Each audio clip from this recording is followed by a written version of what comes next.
everybody. I'm a volunteer firefighter with Rock Creek Rural Fire Department. We take up Kimberly, Hampton, Murtaugh. I've been a firefighter for about a year and a half now. I'm only 20 years old. I'm going to school at CSI, and I'm trying to get my degree in fire science right now.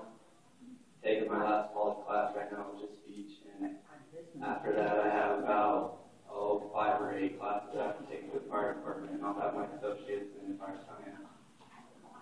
I'm going to talk about a couple of things with firefighting, and talk about how I became a firefighter, and talk about some of the equipment and some of the stuff that we can do to prevent fires and fire emergencies. For me to be a firefighter in our district, you have to be at least 18 years old, and you have to have a somewhat clean record. And then for most of our firefighters, we put them through a lot of courses and training and things of that sort. For me, I've been through probably 5 or 6 courses already, and I have a lot of my certificates up here. I'll show you guys a little bit later. We have to go through a lot of physical training. We have to take a lot of physical tests. We have to pass a lot of different things just so that we can go become firefighters and go fight fire. And we work hand in hand with BLM as well, so we have to pass a lot of their things to go fight fire with them. I'll tell you guys a little bit about my gear and how much everything costs. It's a little outrageous. Okay, as you can see here, these are my fire pants. They're very heavy. And then these are my boots here.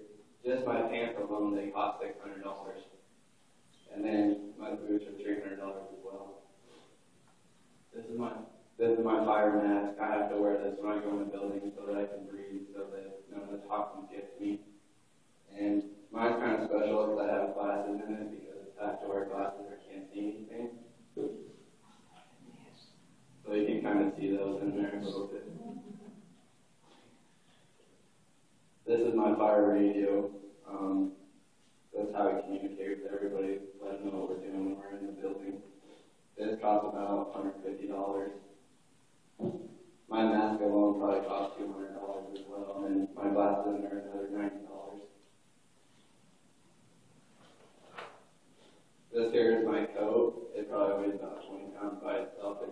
It's pretty heavy, and it is also another $550 just for the coat. And these coats, or this coat and my pants, are made up of 3 different layers. They have this outer layer, which is called the outer shell. It's made of Nomex, and it's supposed to be fire resistant. They're fire resistant up to about 500 degrees before they start melting or coming apart. Which, of course, if I am in something 500 degrees, I'm not going to make it out of there. So hopefully I've never experienced that. And then there's a middle layer, which is like a raincoat. It helps keep the moisture out of there, because when you're fighting fires, there's lots of water involved with it. And then the inner layer,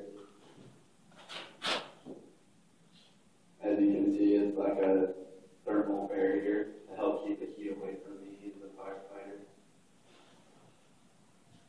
And then here's my helmet. I've got my name on the back of it. It's hard to tell who's who out there in the fire ground. We all look the same. So, and then my air pack. My air pack is up to $6,000 just for that. So for a basic firefighter with none of the tools I carry in my pocket, without any of the axes and halogen bars that I take into a burning building, is about $8,100 just to go into a building with just the basic needs.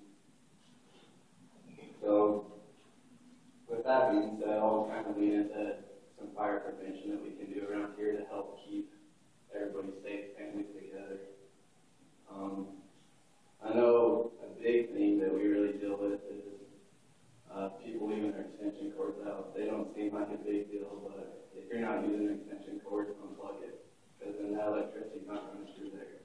And most of our fires deal with electricity. But that electricity will get hot, keep those cords up, and start melting things, and that's how our fires get started.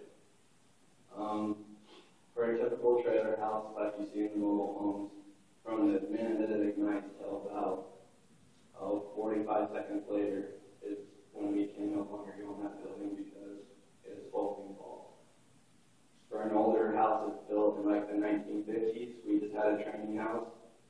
From the second that we lit the match till 45 minutes later, that house is completely on the ground. So, and the newer the houses are, the